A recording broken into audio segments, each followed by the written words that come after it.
Hey guys, this is your girl Tara with Coaching for Life, and I am here with you today on the topic of dealing with negative feelings or things that you might describe as anxiety, depression, maybe just feeling frustrated, angry, in a low mood vibrationally, and a wonderful process that I was reading about.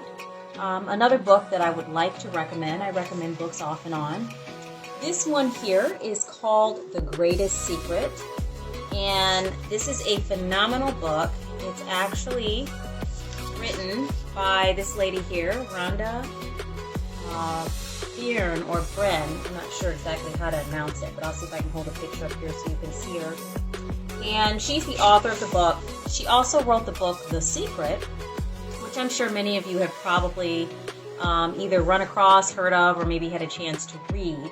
So The Greatest Secret goes a little bit further into that thought process of, who we really are as beings and how our experience affects us and what we can do to shift into ultimate happiness and to have more of the positive results and ultimately be in a more joyous state.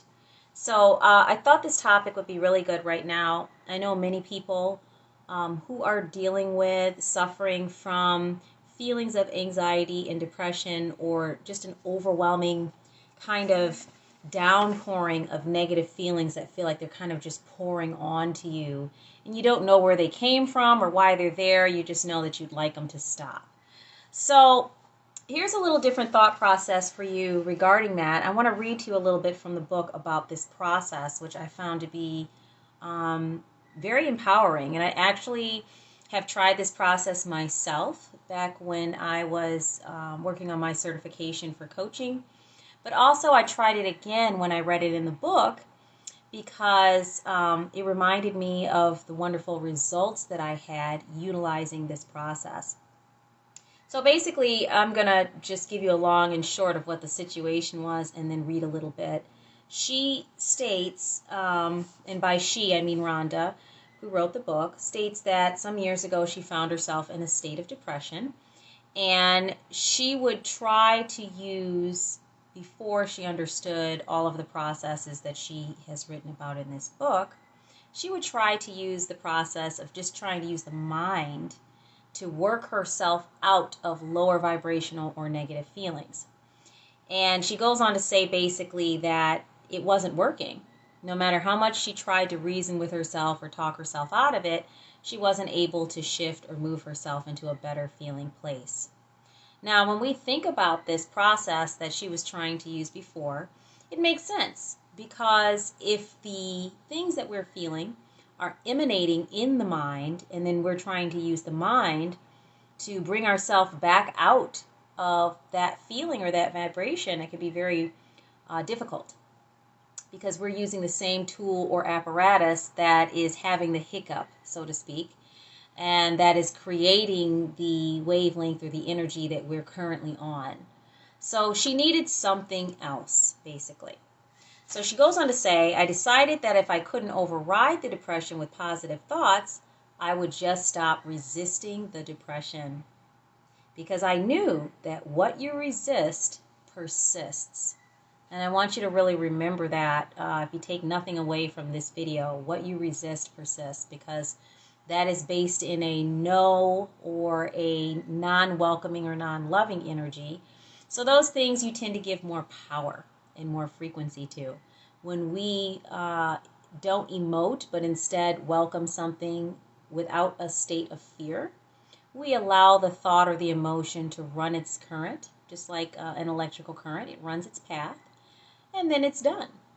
So she utilizes this process here, and she said she closed her eyes and focused inside her body where the depression seemed to dwell.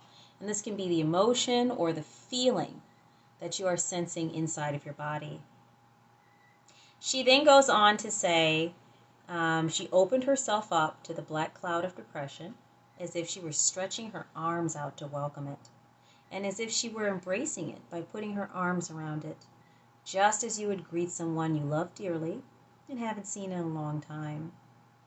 She goes on to state, I opened my heart and loved the depression as best I could and pulled it in close toward me.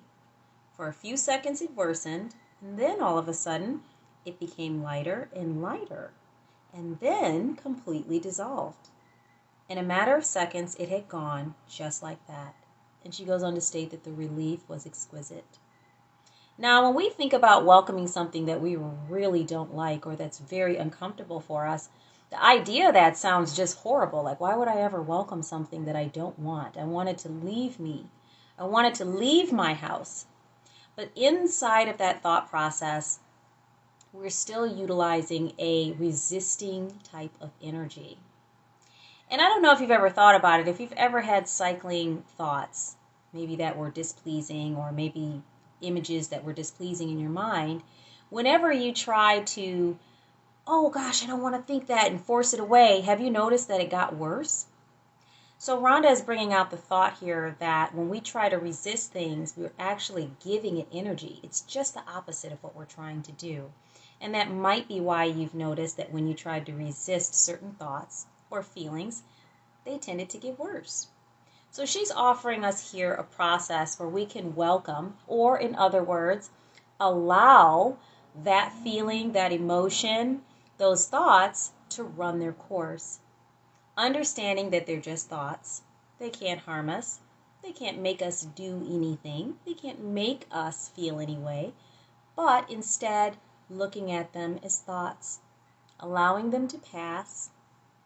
Being sure to breathe. In the nose, out the mouth all the while.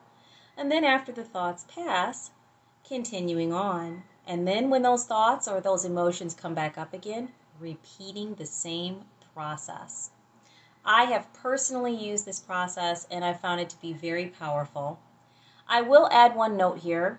If you're in a place where you're dealing with maybe very powerful emotions that affect the body to the place where you're having panic attacks or things seem to be closing down, like your throat, or maybe where it feels disabling to the body, it might not be advisable to jump into a process like this.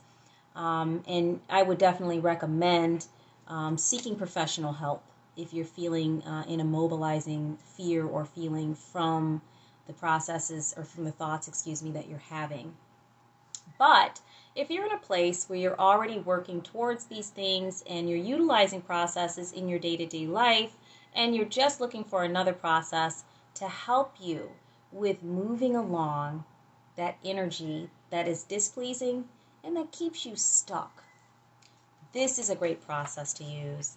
And it's something that you can use over time. It doesn't have to be something that you have to master at once.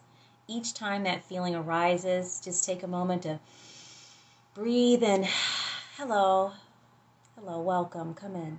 What do you have for me? What do you have to say to me? I'm here, I hear you. Welcome that in. Take a moment to be with it. Don't try to resist it. Don't try to control it. And then gradually it will just lift and pass, just like a cloud floating away on the sky.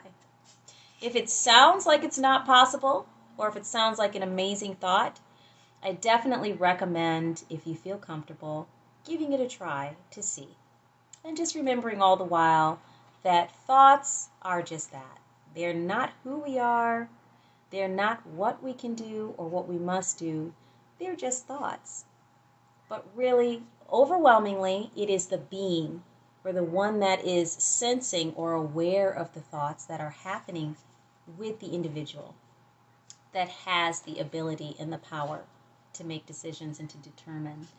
So I just wanted to share that with you today. I hope that wherever you are, that you are feeling joyful and happy.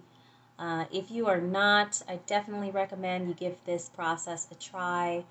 And please do leave comments below and let me know what you think. I have another process for you that I'm going to share from the same book in another video. I just found this book to be very helpful as a tool if you are working towards growth and shift to enjoy a more peaceful, successful, and joyful life. Once again, this book, The Greatest Secret, you can get it over at Barnes & Noble, Amazon, any of the places that sell books. And it's going to be Rhonda, and and last name is Byrne, Rhonda Bryan or Byrne. I'm not sure exactly how to say it, but definitely a phenomenal author and somebody who has a very gracious spirit of working to help others. So you'll definitely pick that energy up in this book. So that's it for me. Definitely keep an eye out for more videos on our Facebook channel. I will be posting this on Deity and also on Coaching for Life Facebook. And we'll also put an audio version on anchor.fm. And that is our podcast channel where you can pick up a lot of amazing tips on coaching for life. So I hope that you stay blessed and have a beautiful Saturday. And I look forward to being with you again. This is your girl, Deity, or Tara. Take care, and I'll see you soon.